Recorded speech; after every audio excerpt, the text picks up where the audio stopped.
will show plays, and this time he's rocking the same hero at the roamer. But we can see right now, Team Spirit, they're not backing down. They want to get control of the mid, and they can do so because they have high pokes, the Hylos and the Aurora. I think with that too, the fact that you have, you know, RQ with a very, they can pick off pretty well. They can get tempo set up pretty well, and this is all what we've seen so far up to this point from them. You know, the whole Kings of the Brawl server, can they keep the tempo going? Can they set the momentum right away? That's what they go for. Even with a little early action just for the Lith Wanderer own, you know, keeping things in check, but I think it's up to Team Spirit to be able to go ahead and match that, and so far they've done a pretty good job. I mean, just the preview we got yesterday. Yeah, and I think for RRQ Hoshi, they really have to even things out, but look at the Sunset Lover already with the pokes. Wow, there's already a lot of damage coming out from Edok. He's actually going to not be able to pick up the kill, but here comes the rest. Asawa will fall. First blood in the hands of RRQ Hoshi. And this is what we want from RRQ Hoshi, an early start, early aggression.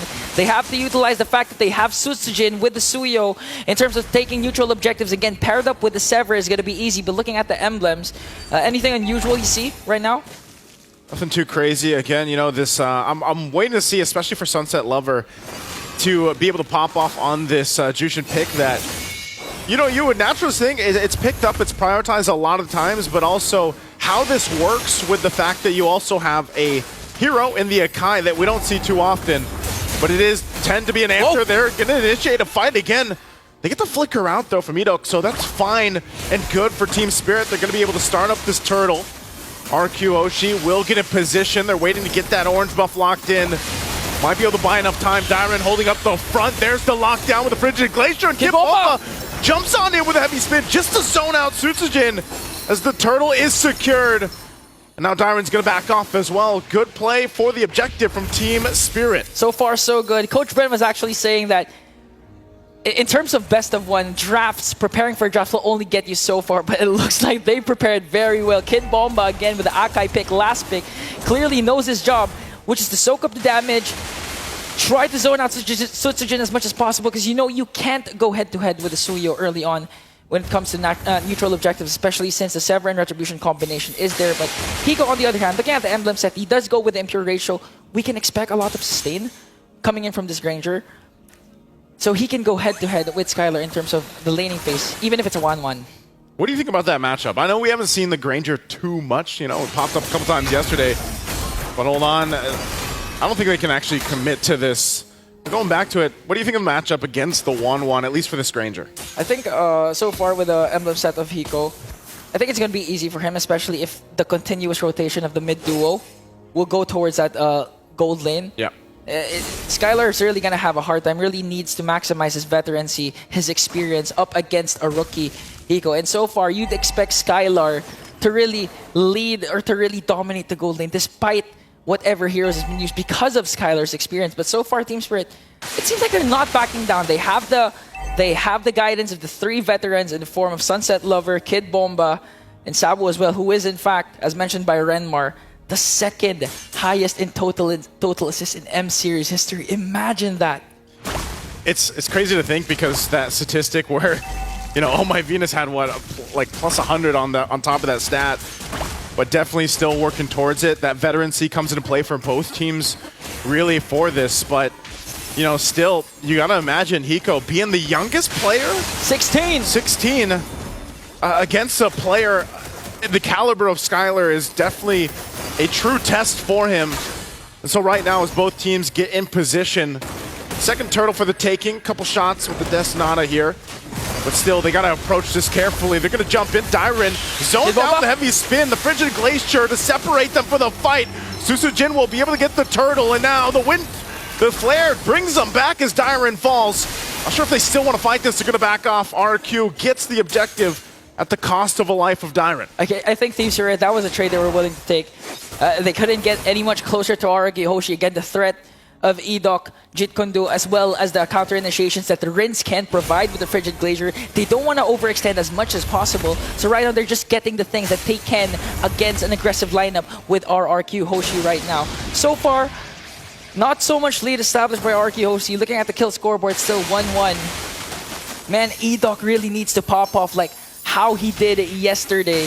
up against KBG if they really want to get a step closer to the knockouts. I think either way, you know, whether it's Edok or not, they can kind of just take their time, really, with the lineup that RQ Hoshi has, especially with the fact that you have a 1-1 in your side and, you know, you want to be able to build up. Because later on, obviously, we've seen the Granger, especially late game, where the Granger in the gold lane eventually gets to. Able to set pace, able to go ahead and use that Destinata to its advantage, and then the Rhapsody. But I'm also wondering, you know, because you have to play against this Beacon and you have Sunset Lover on the Jushin pick here, RQ Hoshi has to kind of choose those fights at the right angle. Yeah, they can rely on a Frigid Glacier and they can rely on a kick to help them out, but there's a lot they have to do in consideration with this. Edok himself takes a couple shots. Go ahead and regen up. I'm not sure if they actually want to commit to this. The rest of the team rotating down. He does flicker defensively. They call it off, but he's dragged back by the Lantern, and that's what we're talking about with the Jushin. Huge, quick response from Team Spirit. They did cast a glorious pathway, but it was well worth it. They were able to take down Edok. So this is like telling RRQ Hoshi, hey Edok, we've watched how you played yesterday. You're not going to do the same unbelievable Jit Kundo kicks, unbelievable Way of the Dragon kicks you've been showing yesterday. And now Team Spirit, they're on the verge of securing another turtle away from RRQ Hoshi. To start things up again, Edok gonna join this fight. Doesn't care what happened earlier. Finds the Way of the Dragon, but he takes too much damage as one shot picks up a kill. Fight's gonna break out of the mid lane. The crossbow of Tang already popped off. The Frigid Glacier will be to lock down one shot. Still looking for the follow through as Susagen gets the turtle and they look for more. Kid Bomba and Sawo trying to run to the safety of the turtle. Hiko jumps in with a Rhapsody and will find a Dyran. And the shot though in response from Susagen. It's a brawl in the mid lane. The drag comes through, and now the flicker from Rins. Skylar's still alive, and it looks like they're going to disengage with Susagen tanking up the Rhapsody shots. Literally a brawl server. They spent a huge amount of time just in the middle lane. Even if there was a neutral objective, Susagen eyes on the goal, focus on taking down that turret, and you can already see the problem with Skylar with the 1-1. They can soak up the damage of the crossbow of Tang. They have the high-lows with the Glorious Pathway, paired up with the Revitalize, but Susagen though... Good Soul Sever again. They got to be able to respect that damage, but ultimately no one going to go down, and that's the thing. They do get the tier 1 turret, so RQ Hoshi has taken that path of let's just get these objectives. Yeah, they'll go ahead and fight out. They'll brawl it out wherever they want, but they'll also just focus on what's important. They got to be able to lock those down before that Lord comes up in less than a minute. Yeah, for Team Spirit, they really have to utilize the early capabilities of their lineup. We've seen so far that the crossbow of Tang, even if it connected to Kid Bomba or to Sawo, it's almost, the damage is almost non-existent. So at this point, Team Spirit needs to be proactive, needs to dictate the pace, needs to stop RRQ Hoshi from getting the space that they need for Skylar to hyper carry in the end. And all gonna boil down to setups coming in from Kid Bomba or even Sunset Lover with Lantern Flare. So far, Naisu, what can you expect RRQ Hoshi to extend this lead? To extend the lead, they can continue to go forward. Dyran gonna get locked down under this turret. Does flicker out, able to survive split too. Look at all the members up here, all for Dyran. And now he's gonna wait for the rest of the team as they were focused down in the mid. They drop down the Glorious Pathway. Edok defensively gets out. Look at that push there too. There's the kick. Way the Dragon on the mark.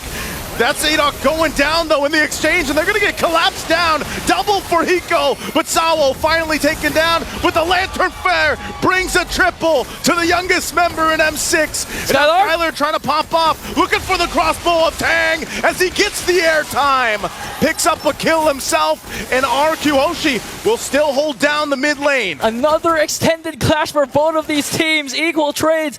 No, Team Spirit actually got 3, but the problem is RRQ Hoshi with Dyran's time bought for their team. Skylar was actually able to push down a bottom lane turret. So it's still the clash, even though Team Spirit got 3 kills. RRQ Hoshi got the better of that trade. And now, in fact, they can actually start things off with the Lord. Again, Edok goes in. Takes too much damage as Hiko picks up a kill. Destinata finding the mark on Rins. Rhapsody to follow, pops the passive. Susagen will be able to secure the Lord though. And Kid Bomba on the run. Sunset Lover trying to chase down Susagen. And Hiko is just popping off at this point as he picks up another.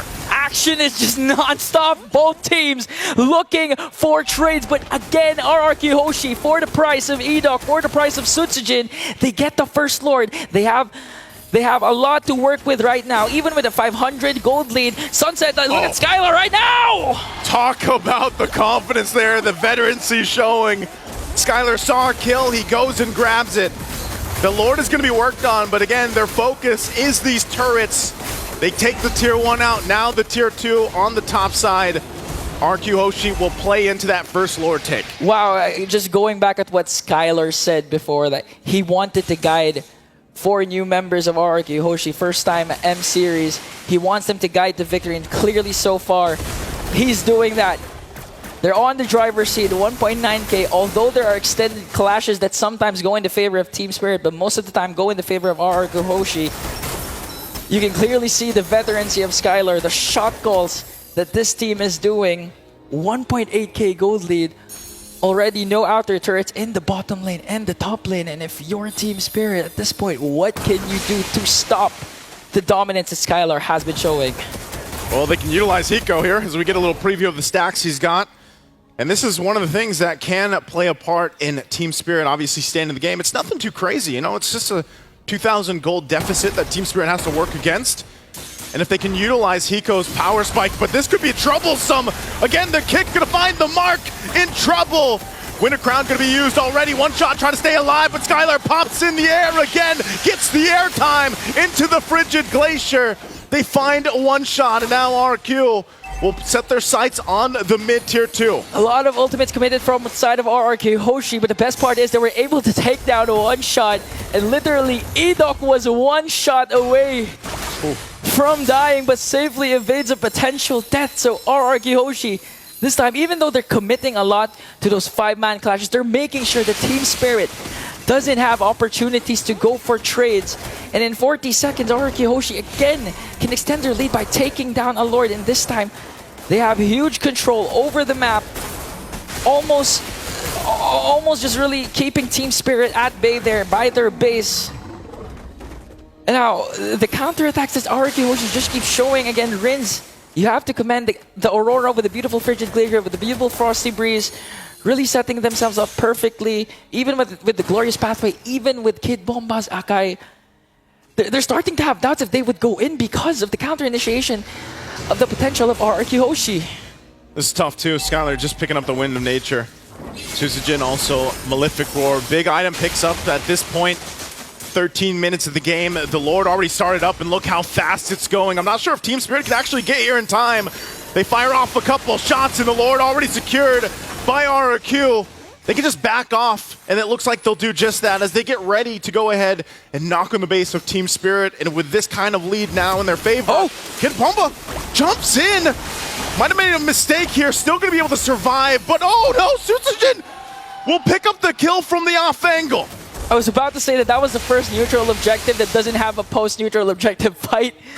But still, Team Spirit commits the flicker of, commits Kid Bomba's heavy spin to try and go for a trade once again, but RRQ Hoshi was always prepared for that. And again, we have to commit. Rins, always prepared for those kinds of dives coming in from Team Spirit. Whether it's a Frigid Glacier, whether it's a Frosty Breeze, he doesn't care. He's going to cast whatever he needs to bring down the Empire, and Edok goes in! Edok jumps in again with the Way of the Dragon. They fight into the Frigid Glacier too. He does fall, and now the base turret's going to be worked on. Mid and bottom already down, the top to follow. RQ with a lead, and the Lord still in tune. They hold on to the top turret. Oh, but the shot from Hiko will be able to find Rins. And that might have been enough to keep Team Spirit obviously into the game. And they hold on to one base turret. Okay, so in terms of damage, you can already count on Hiko. He does have the Sky Piercer with 70 stacks. So clearly what Death Sonata shot was all he needs to take down Rins. Luckily, prior to that Death Sonata shot, the passive of the Aurora was already expended. So Team Spirit still clinging on to the final inhibitor turret up top. They can make engages. Again, they have the Glorious Pathway. They have Sunset Lover with the Shin. One good take like that could do things. Bomba jumps in again. Tyron the target. They're going to fire off, and again, another kill for Hiko. Another stack added. And now they look for more. RQ on the defense. They're running. even with 2 base turrets down, Team Spirit looking to make plays based off the heavy spin, based off the utility they have here with the lineup. And this is the thing. This is actually their personality. This is actually their playstyle. According to them, they perform well under pressure.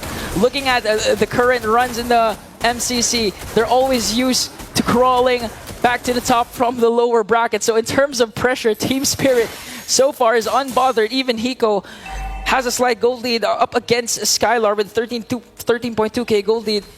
But at this point, does it even really matter? Because it's all gonna boil down again to the macro gameplay that RRQ Hoshi can instill against Team Spirit. This has been the story, especially with the Alpha, man. You know, it really falls behind in terms of farming. Oh, hold on, mid lane again.